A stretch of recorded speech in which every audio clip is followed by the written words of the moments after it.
Howdy, welcome back to the Seattle Kraken franchise. In the last video, I said I was going to edit some lines and do all that editing behind the scenes stuff, but then I started doing it and I did my edit lines. I do have them edited and fixed. The problem I had though is that I'm missing a few pieces, so I wanted to show you what I got here. We'll go to edit lines real quick. We haven't done any simulation or anything. The top six you're pretty familiar with at this point. Beauvillier, Cirelli, and Anderson move up from second to first line. Zacha, Domi, and Duclair move down to second line from first line. So you can kind of see we got some higher overalls up here. We got some lower overalls down here on average, but the +5 chemistry will balance it out. So we have two really, really good top six. We have a good top six, I feel like. Our top six is really good, I feel like. And it's not elite, obviously, but it is really, really good. This is going to be where the heartbreak comes in. Joshua Ho-Sang is a guy I signed to go to the AHL, but after playing around with some of the lines and roster moves and stuff, I felt like he was better suited to be up here in the NHL. Now, I've got him slated on the third line. It's definitely not his best line. His best line would be the second line. And what I started thinking about, I may have had these thoughts in the last video. I don't remember. I kind of went stream of consciousness there at the end of that last video. But Max Domi is on a one-year contract. If he somehow falters or doesn't really come up to snuff, I could trade him and move Joshua Ho-Sang up to this second line and juggle it around a little bit. Probably move Zacha to center, Duclair to left wing, and put Ho-Sang at this right wing spot. And it would still have, just to show you, I'm going to mess with it real quick. Oh, wow, it's +3. Okay, there we go, +5. So Duclair, Zacha, and Ho-Sang still get a +5 once I get them arranged the way I want. So I'd still have a +5. It'd just be a lesser overall. Domi is a better passer and a little bit of a better player, hence the better overall. So there is that, but I just want to show you that if Domi doesn't work out or is asking for a ridiculous amount in re-sign, I do have Ho-Sang as a backup, as a temporary kind of fill-in guy. And also you got to remember we also have Gustav Grachev coming through the wings that could be a playmaker for us on that second line going forward. Because remember, I drafted him on the premise that he would be able to play first or second line time. So we have that guy in the mix as well. Our third line is where it really starts to fall apart though, because after Ho-Sang, he's kind of not a great fit on that third line. We have Hinostroza, who is the best fit right now is the third line.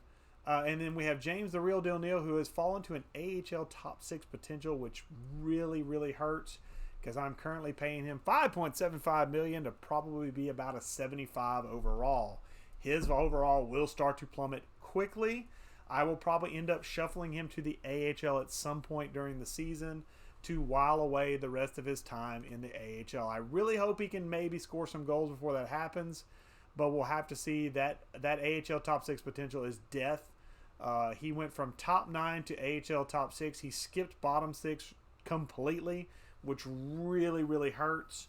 I was hoping I could get another year of third line production out of Neal. I don't think that'll be the case now. So we had to make some alterations. So be prepared to see James Neal make his way to the AHL eventually. Pierre Engvall, as a result, goes from a depth player to a guy who's going to play some legitimate fourth line minutes for us. He joins Mark Jankowski, who was going to be a bench player. However, with the advent of everything changing around, Jankowski now becomes the fourth line centerman, and then Sundqvist becomes stays our fourth line forward. He could have bumped up to third line, but the problem is bumping it up to third line is Ho-Sang isn't really helping down there on that fourth line.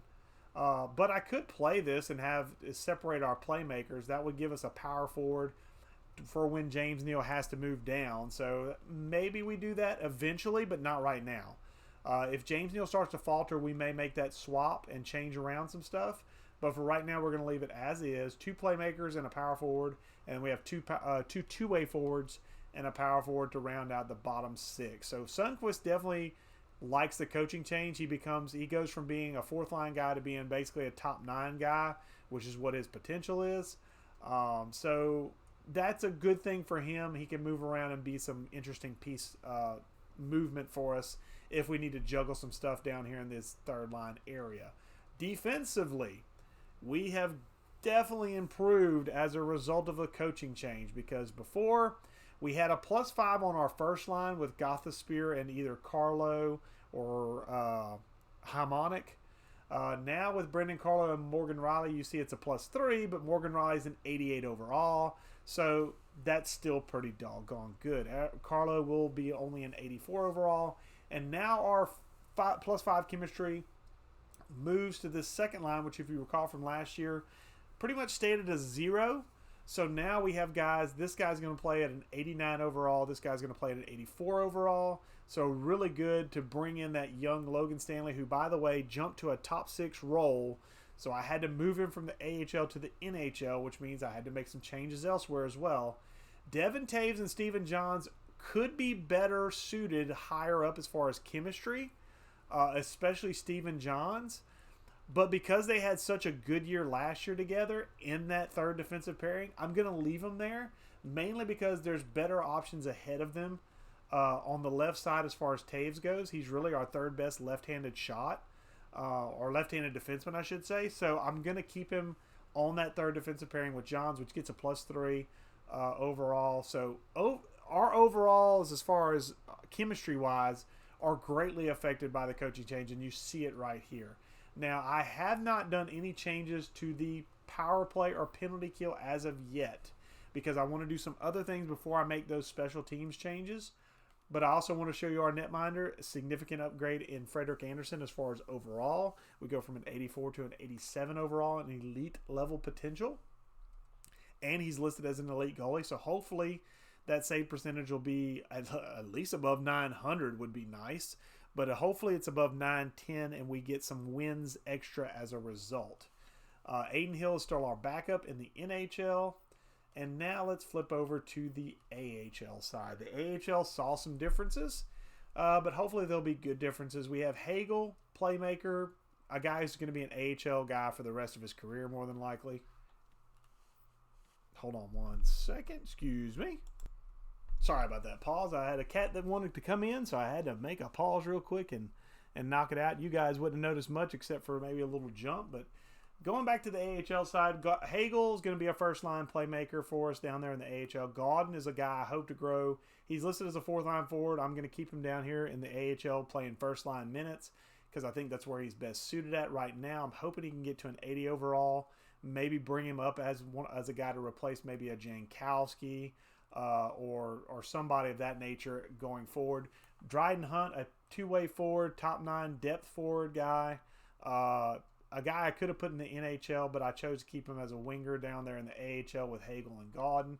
Gabriel Bork makes his way back onto the AHL roster after spending some time, a cup of coffee up with us to finish out last year. Jujhar Khaira was a guy I thought was going to move up into the NHL. When I started playing around with lines and things of that nature, he just wasn't a good fit in the NHL roster for chemistry purposes.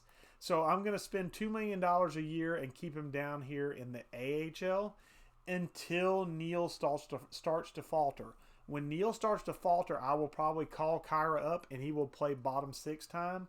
I signed Ryan Reeves as an enforcer just because I like the fact that having an enforcer, a tough guy on the roster. Another guy I tried to bring up to sit, but he just wouldn't have been a good fit anywhere on the roster if I played him.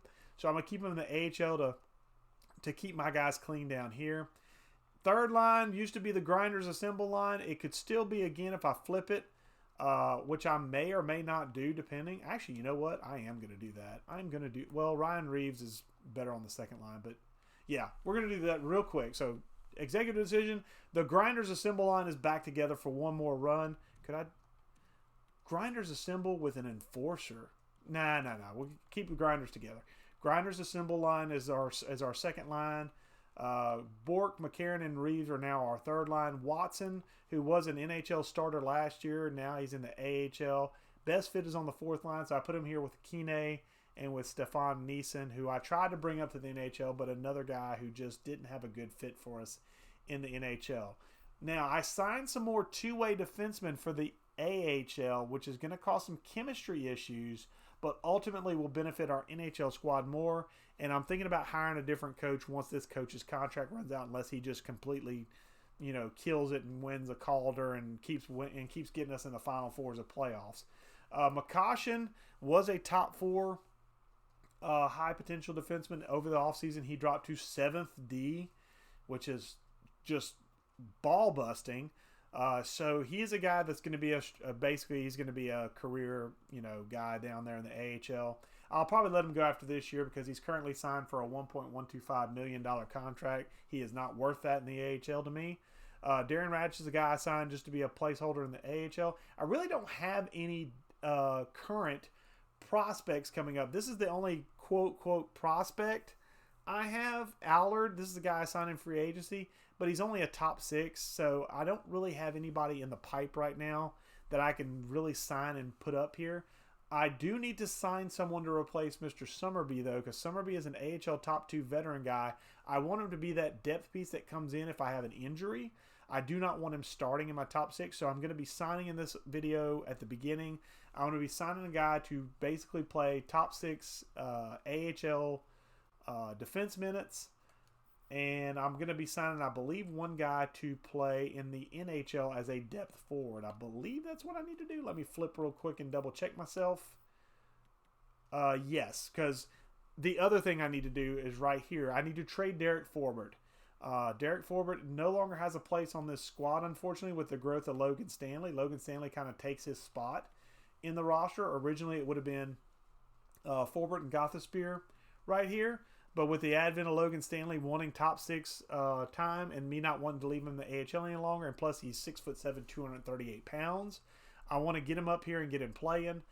So even though it's 2 left-handed shots, which kind of messes with my mind and my OCD, I'm going to bring him up here and I'm going to play him with Gothenspier, and we're going to have a +5 chemistry right there, which means I no longer have a place for Forbort, because Hakanpää is going to be my 7th defenseman coming in. He's going to be the guy that's going to step in. Even though he's a minor top 2, Jordy Ben last year was a minor top 2 for most of the season, and he played just fine in that role. He's a solid defenseman, nothing spectacular, but again, I'm not expecting spectacular from this guy.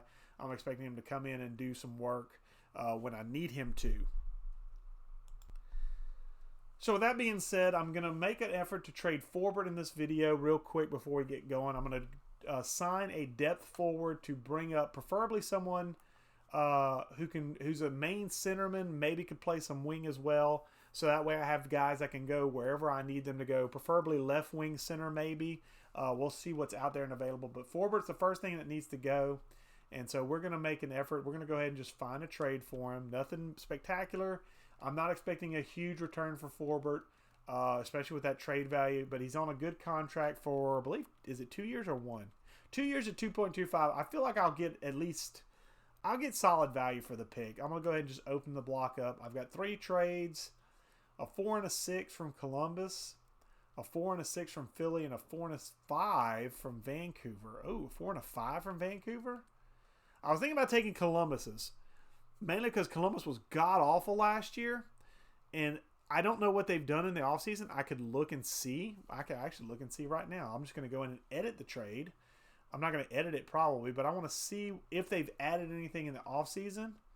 Patrick Laine, Quentin Byfield's the guy they added from the trade with Los Angeles, trading Seth Jones. So that's a really good ad too. Man, sakes alive, that's a really good ad. Whew. All right, so they're in rebuild mode right now. They're not really looking for, I mean, they've got a couple of pieces. They've re-signed Patrick Laine. So they're going to be probably a little bit better this year. But they still have work to do. Their blue line is pretty much garbage right now. So this is a good trade for both teams. And even though Vancouver would give me a higher pick, I'm going to take this one because I think Columbus is still going to be bad this year. And I'm hoping those 4 and 6s become essentially you know what? Before I go too fast, 2023, is that next year's draft or is that this year's draft? That's next year's draft. So I'm trading for futures where they might be good, but I'll still do it. I think Columbus is still going to be garbage in 2 years. So even so, 4 and a 6 is not a terrible deal. Proposed trade, and yeah, we'll take that definitely. So Forbort's no longer a member of the organization.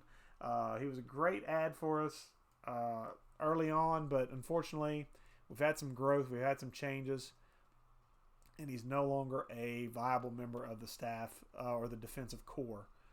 So let's look and see forwards for depth. And I'm looking for depth guys. I want depth, specifically their role to be depth.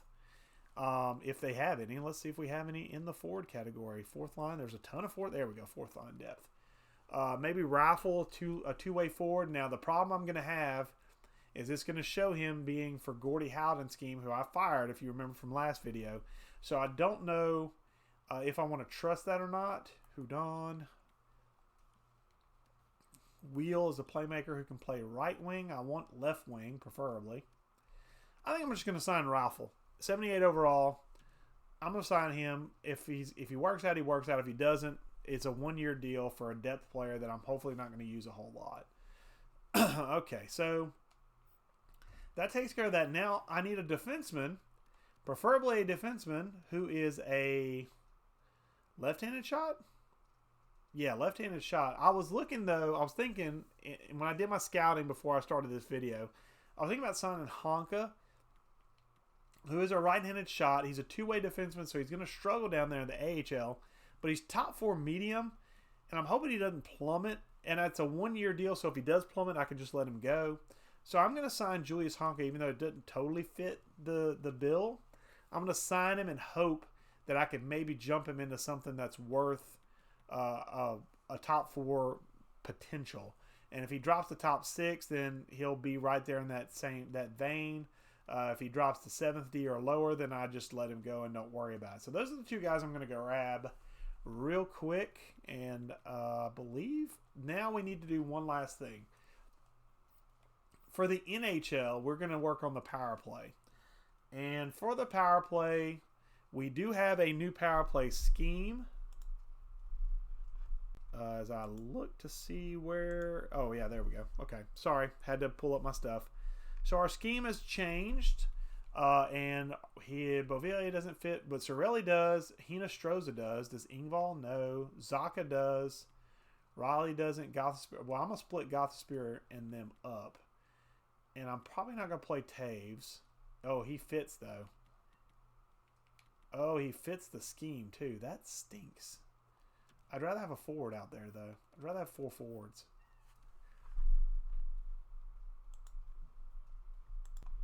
Alright, so we'll keep on rolling here. I'm having some internet issues, so that's why I had a little bit of a pause there. You may have not noticed it too bad, though. But I'm looking at this power play setup, and I need to add a couple of players to it. Engvall, I think, is going to come off of it. I want to put Duclair on the first line with Beauvillier and Hinostroza. And then I'm going to take Taves off, and I'm going to put Hosang on the second line with Zaka. And I want Anderson up here somewhere. So let's do this. Beauvillier might come off. Hinostroza, Anderson, Duclair. Yeah, that might be the play here.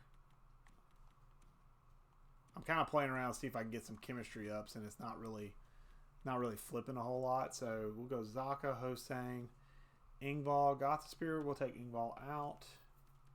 Who else do I have to play? Center.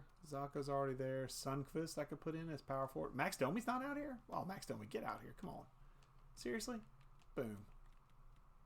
Okay, Max Domi can play center. Cirelli can play defense back. Yeah, defense. Well, I say that. Let's do that. Declare. Actually, I'll put Domi up here. Beauvillier, Zaka, Hosang, Hinostroza. Actually, I could take Hosang out because Hosang's not really helping me there. Especially not on defense. So let's see. What do I have? Beauvillier, Declare, Zaka, Domi, Sundqvist. I could try Sundqvist out and see if he works. What about James Neal? James Neal's completely... Oh, geez. Yeah, I can't put you back there on defense, though. So I'll tell you what. We'll do this. Beauvillier play back. Okay, we'll do that. All right, cool. So that's power play. 4-man power play. We'll put Anderson up there. We'll put Declare up there. Hinostroza, Beauvillier. Beauvillier's going to have to come off on a 4-man. We'll put Zaka up here. And there's a +1. Gothisphere can stay. Taves comes off for... I don't want to put... let's put the Sunquist out there. Let's get Sunquist out there. Yeah, Sunquist out there. So boom, boom. That's 2 power forwards. Hold on. That's 2 power forwards. Crap. I don't want to put 2 power forwards. Don't want to put 3 power forwards out there. Let's do that then. Let's make the second power play unit is going to be a beefy unit. Yeah, let's do that. So beefy up front with some decent in the back. Okay, so that's what we'll do for the 4-man. Now penalty kill. All right, this is a huge one. Okay, so Engvall moves to center. Beauvillier doesn't fit. Cirelli fits. I don't want Cirelli. First line centerman should not be taking that. Give me Sunquist. Can Sunquist play it? Yeah, okay. Sunquist can play. Okay, Hosang is a -1. Really? Why is he a -1? Riley, let's get... Okay, Logan Stanley does not like it. Okay, nobody likes the diamond, apparently. Brendan Carlo... What about Gothisphere? Does he like the diamond? He doesn't care. Okay, so... Alright, so... Okay. I want to give them a break. Where's Taves? Is Taves out here somewhere? I don't remember if Taves is out here. Well, he's out here now. Okay, so Stanley, Carlo. Okay, so yeah, Beauvillier's got to come off of the PK. And we will put... we already have Sunquist out here, I think. What about Domi? Could he play? Oh, that's worse. Never mind. Don't care. It's worse. Jankowski. What about Jankowski? Can he play? No. Okay, Jankowski's no longer a good PKer. What about Hinostroza? He fits, but it's a -1 still. And it's probably because of Brendan Carlo. Well, then take Brendan Carlo out. That's a simple answer. Stephen Johns? Still -1. I don't like the -1. I want to get rid of the -1. How can I get rid of the -1? I can get rid of Taves, yeah. Gothisphere is at least even. Okay, so no, still no. Jeez. Why are you making it so tough for me to not get a -1? I got 2 yellows, 2 greens, a yellow. This is 2 greens and a yellow with... Yeah, why is this an issue? And why is it -2? Okay, that's something different. Okay. There we go. Okay, there we go. So Gothisphere and Carlo, Riley and Stay. Okay, so now we figured it out. So Stanley come out. We'll get Stephen Johns in there. There we go. Okay, finally figured that crap out. Okay, Hosang, no. Let's get Sunquist out there, and we're gonna move Riley down. And move Carlo. Okay, who's our PKers? Gothisphere and Carlo. So we're gonna go Gothisphere. Oh geez, that's just all sorts of miserable. -3, yeah. Okay, we got to find somebody that can play. Okay, Cirelli maybe. Puts it on my. Okay, I'm gonna do this at -2. Engvall, I'll let you play PK at no penalty. Yeah, we'll do that. Cirelli will just have to play 3. He'll play 3-man. Hopefully he won't be out there that much. So power play's got a little bit of juice to it. 4-man, the second line's got some juice to it. The PK is nothing, but it's better than nothing. So our PK is probably going to suffer a little bit. AHL wise though, oh boy, I haven't even looked at AHL special teams yet. Mainly because I haven't signed anybody. So let me sign some guys, and then we'll go from there. So let's see, advance a day.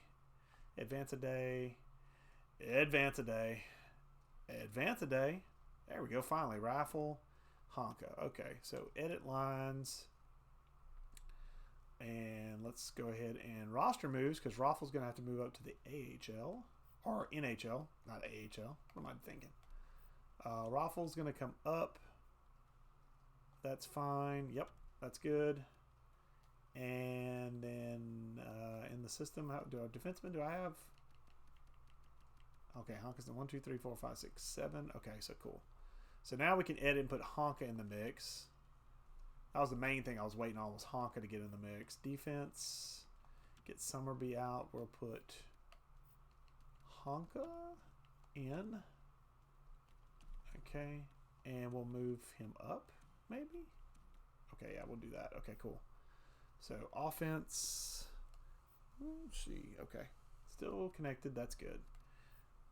Sorry if you missed it. I've got some internet issues on this particular recording, so I'm hoping my internet stays up to where I can keep connected remote play to my PS5. It should, but if it disconnects, you might see a sudden pause and hopefully not hear a curse word in between. Okay, so scratched players here. Okay, Rata, Grachev. So a lot of my young players are scratched right now. Not the greatest thing. Tell you what, let's. I want to put Rati in there at least, or maybe Darlene. Let's put Darlene in there, just to see where they fit. So 2 and 4 is where he fits. Well, he's not playing on line 2 because that is the Grinders Assemble line. Sorry, you are out on there, sir. Let me get Rata in here and see where he fits. Best on line 1. He's okay everywhere else. I do not want to put him on line 1. Yeah, I don't want to put him on line 1. That's a big demotion for Gordon. So I can play Roddy. I'll tell you what, though. He's listed as another forward, I believe. Let me just double check. Yeah, he's listed as another forward. I'll let him be a bench player. Let him sit in the AHL. Let him learn a little bit. Who else is scratched up here? We got 2 centers, a winger. All our young guys basically are scratched. But they're all other forwards anyway, so that's not a huge deal. And if we need to, we can sign some guys if we got to. Okay, so this is our top end. This is now our defense. So Honka moves up to play that top line with McCaution. Special teams, power play. Geez, what did we play out here? I think I'm going to go Honka first. So Honka's going to be the defenseman out here. And we will change to Austin Watson, maybe? Let's just flip. Okay, I dropped it to a 0, so no. What about Bork? Let's put Bork out there. +1. Okay, but Bork is on the second line, so I got to take him off of that. So Bork off. Dryden Hunt's somewhere, isn't he? Yeah, Dryden Hunt's on the other side. Hagel's on the top line.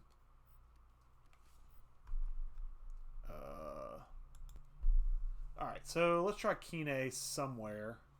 Yeah, oh, Kine's at center. Can't do that. Jujar Kyra? Yeah, yes, Jujar Kyra. Jujar Kyra's been a beast. We'll just put him on the first line power play. Take the negative. All right, Kine, Gauden. Yeah, because there's a playmaker there. Grinder, 2-way forward. Yeah, that'll work. Radish is a defenseman. We'll put Smith on that side. So we got a Grinder here. Yeah, I mean, we'll make that work. Gauden, Neeson, Kine. Well, you know my boy's coming in, right? So I'm going to find a way to make this work. Oh, geez. I'm making it worse, not better. Let's go Honka at this point. And we need let's look and see what we got out here for wingers. Dryden Hunt, can you come up here? No. How about Neeson? Nope, that makes it worse. That makes it not worse, but not better. Sorry about all this indecision and delay. Well, let's get is Hagel? Hagel's not. Oh, Hagel is out there. I don't need another playmaker out there.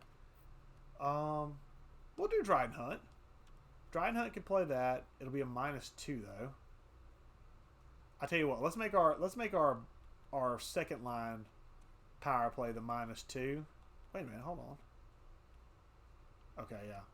Neeson, Kyra, Radish is a defenseman. Hunt's on both lines. So let's take and put Kine on this line. And we'll put Kyra on the wing. And then Dryden Hunt will come off of this. And we'll put, for kicks and giggles, where's Ryan Reeves? Kicks and giggles. Yeah, the depressing part is he actually completely meshes with this guy, but he's an enforcer, so that drags it down as a result. Carter Ashton. Okay, that just makes it completely bomb out. The grinders are being a problem, so Hagel, Bork. Bork is not on either line, right? Okay, yeah. Bork will be out there with Radich. Actually, let's put Allard out there. He's got the potential to come up a little bit, so we'll do that. PK, Kyra, Hunt. We'll go Ashton, Honka, and we'll go there. Gauden. What about Ryan Reeves? Can he play PK? I wouldn't want him on PK. He's probably going to be in the box more often than not anyway. All right, we'll do Austin Watson. Gauden. We'll flip this. Oh, no, never mind. That's +3. Wait, why was it? How is it a +3? Honka on the wing. Okay, Ashton on the wing with McCoshen is a... No, I'm not doing that. Honka. I could replace Honka. Okay, Trotman. Let's replace Trotman with Schultz. See if that happens. Okay, nothing changed, but nothing got worse either. So, okay, Kyra. Yeah, that's perfect. Gauden, Honka, Radich, and Trotman. Yeah, that's perfect. Well, Trotman come out. Let's put Allard in. Okay, there we go. So there's our special teams. Connor Ingram, Scott Darling still our netminders. So I think that's pretty good. I think we're good there. All right, excuse me. Let's do one last thing. Let's look at contracts real quick. And let's take a look-see at our elite potential players. We finally have one on the roster in Morgan Raleigh. We had to pay a pretty penny, but we got him on the roster. Hopefully he will not be too bad. And we have 3 now in the minors. Well, minor-ish. So, yeah, 2 a low potential and 2 medium potential elite players. Grachev. Our prospect pool, I feel like, is strong now. I feel like it's pretty strong. It could be stronger, but I feel like we're pretty solid now. Could use some elite defensemen in the minors, but for right now, I'll take some top 4s and work with it. Let's see goalies real quick. I want to look at Rodriguez, 69 overall starter. Okay. Where's oh, there's Darling. I was like, where's Darling? I forgot I organized it by potential. All right, so there we go. All right, and let's go ahead and get to the regular season. And I think we'll sim a month, maybe. We'll go 1 month and see where we're at and see if we need to make any changes, and I'm going to stop there. So we'll get about 10 games of sim in. No, I'm not trading Stephen Johns, not even for a second-round pick. Not even for a second-round pick. Stephen Johns is fully healed. Cool. Continue. Didn't take him out, so it doesn't matter. Okay, salary cap. We're good. Waivers, we're good. Go to assign scout. Actually, I'm going to leave that to auto. I hate doing that in year 2, but I'm going to leave it to auto for the first month. That will be something I change after the first month behind the scenes, and I'll show you guys on the next video. Because I don't want to eat you up too much time. We're already at 30 minutes. I don't want to eat too much time up here. So we're going to play out a month and see where we're at. So let's go. Remember, we're on a 2-loss ratio with our goalies, so we will have to swap out here and there. So keep that in mind as we move forward. Shootout loss, don't need Nito Rider, and a win. And a win and a loss. So, okay, so our NHL team is better off right now. 4-2 loss. Okay, so we're 1-1-1. Freddie Anderson, need you to shape up here, son. You've allowed 5 goals in a shootout. You've allowed 3 goals in a W, and you've allowed 4 goals in a loss. That's not what I wanted from my goaltender. I will look at that later. I'm not really worried about it at the moment. I will focus on all that after this month is over. I want to get this month in, get to Ottawa on the 1st, and see where we're at. Identical records at 2-1-1. Okay, Glenn Gauden is injured foot. Well, you know what? First line, right? Guess who's going in? Our future stud. Atu Rati. Here we go, bud. Prove your worth to me, sir. 7-3 win. 3-2 loss. Okay, so our AHL goaltending situation is going to change. Okay. So far, 4 assists for Julius Honka. I dig that. That's good. I don't like the losses, but I dig the new signing leading the points. But where's the rest of my crew? Oh, sorry. Wrong spot. Let's do this. Let's go ahead and go right here. Freddie Anderson wins again. 4-1-1. See what a difference. I know he's not playing ideal. I'm going to look at the stats after 10 games, but he's not playing ideal. But we're 4-1-1. I can't argue with the results. Meanwhile, our AHL squad is suffering right now. Why would I trade for Kyle Pozo? No. 2-1W. 9-4W. There's that AHL squad I know and love. Okay, good job, guys. 5-3 win, 6-4 win. That's not going to be 10 games, is it? Let's see. 6, 7, 8. Oh, I'm going to play through Ottawa then. So I'll play to the second. I want to get 10 games in. That's kind of my benchmark number. All right, so I can play. Yep. So let's see. Do we have 5? Man, I'm liking this Freddie Anderson signing. I'm liking it.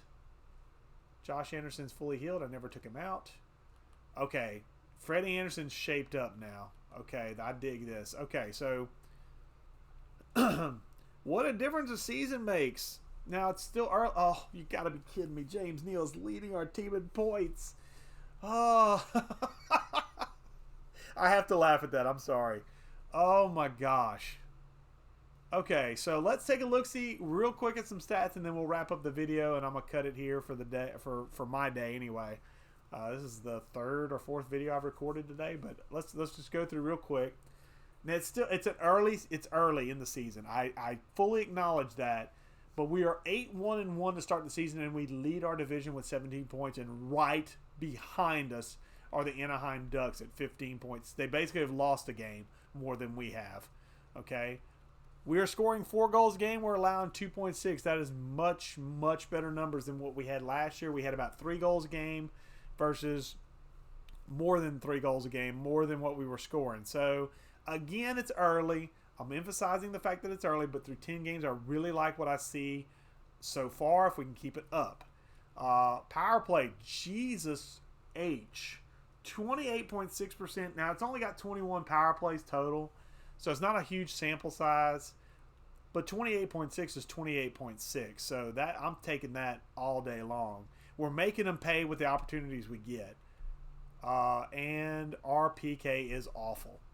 Okay, so that's our Achilles heel right now is the penalty kill. We have to figure out something with the penalty kill. We're going to have to make some changes on the PK, make something work. That is not acceptable. 72% is not acceptable. I could let it go another month and then make changes because we are playing well. But if that number doesn't come up and we start losing games as a result, I will make changes, and it will be wholesale changes to the PK. Power play is fine right now. I'm not going to touch it.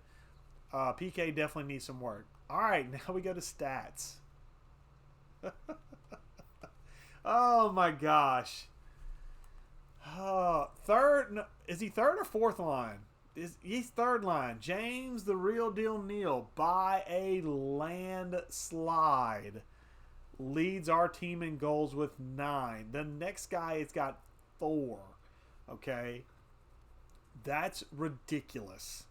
There's no way he keeps that pace up. No way in God's creation. That is a pace. That's a pace for almost a 72 goals in 80 games, so 73 goal season.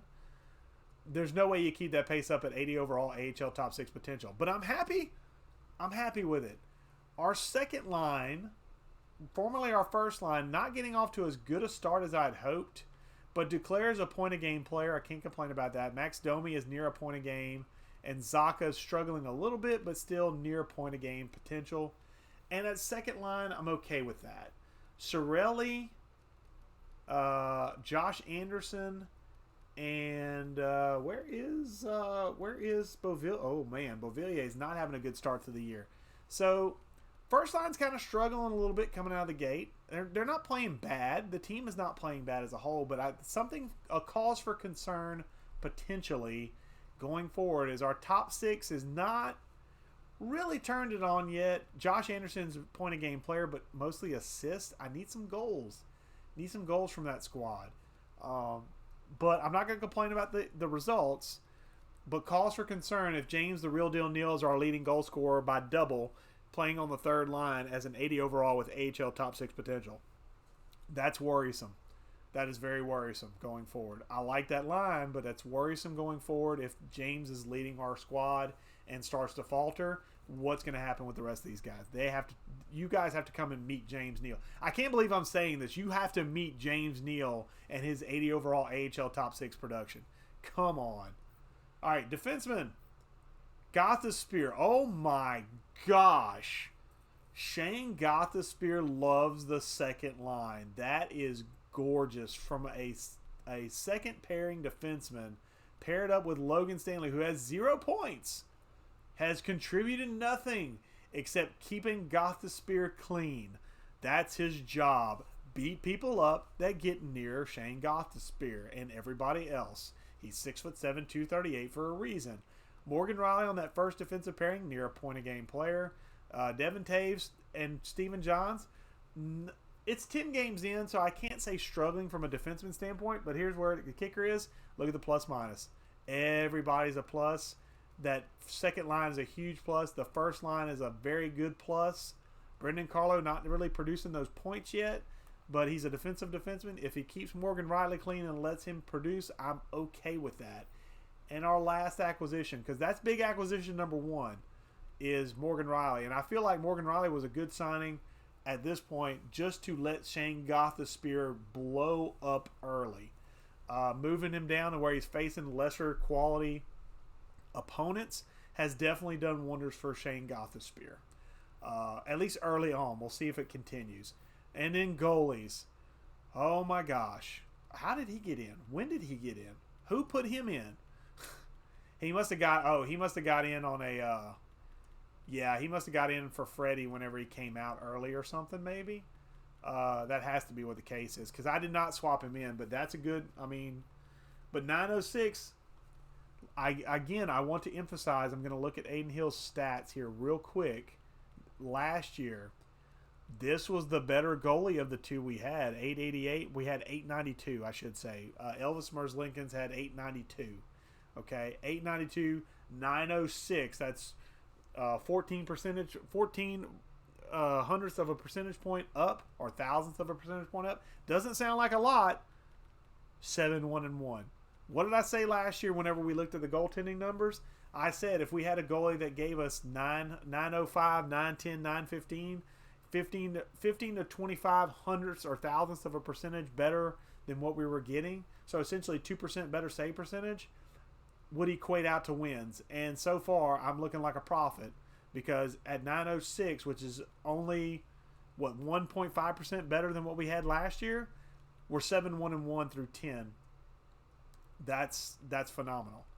And I don't think that's going to last, but I'm hoping it does. And I'm hoping Aiden Hill can, he's not going to be perfect, but I'm hoping maybe he's figuring out something from Freddie here, and maybe he gets better as a result. Maybe a little bit of teacher there, mentor mentality there between Aiden Hill and Frederick Anderson. But this, through 10 games, our team is solid. Our team, the penalty kills are our only true weakness. So that's something that if it continues into the second month, I'll worry about. But after 1 month, Seattle's flying high. We're 8-1-1. We're tops in our division, but we can't look back, because right behind us are the Ducks, the Knights, and the Sharks are all within at least, at worst, 4 points of us taking the lead from us. So still early, very, very early in the season, but there's cause for celebration. Coaching change seems to have been a good kick in the butt for everybody.